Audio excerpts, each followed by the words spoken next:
Tara na ho at tayo ay maglomi din ho sa Batangas.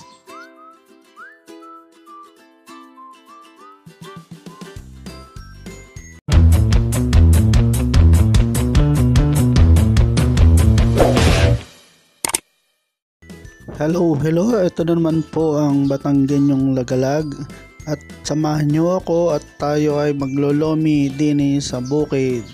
Kita nyo naman ho ang aking dinadaanan ay bukid na bukid.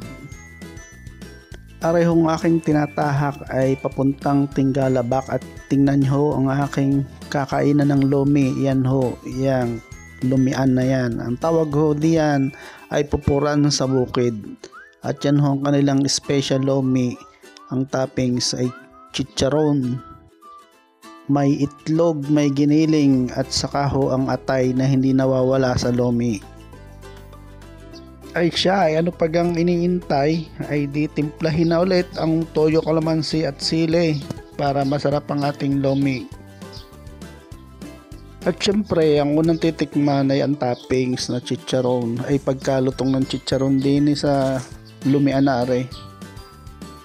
Bago pagkatapos ay ilalagyan na natin ng toyo, kalamansi at sili ang ating lomi at saka imemekos natin at para ang lasa ay magparehas. Kita nyo naman kung bagong luto ay nausok pa. Yung papunta ho din ay doon kayo kakanan ho sa may Lions, sa may Kumintang. Kung alam nyo yung Lions, doon ho sa may Jollibee, sa may Kumintang. Kayo ay kakanan doon sa maliit na iskinita doon at hindi naman ho kalayuan. Para ho kayo hindi mahirapan ay i-search na lang ho sa Google ang pupuran sa bukid at ituturo ho kayo ng Google Map. Sundan nyo lang ho yung Google Map at hindi kayo maliligaw. Ariho yung presyo din ng lomi at ariho ang ambience din sa Lumianare. Kitang kita nyo man ho ay bukid na bukid. At napakasarap ho din kumain ng lomi. Pwede nga ho kayo din maghabulan muna habang kayo naghihintay ng lomi o kaya pagkatapos nyo maglomi.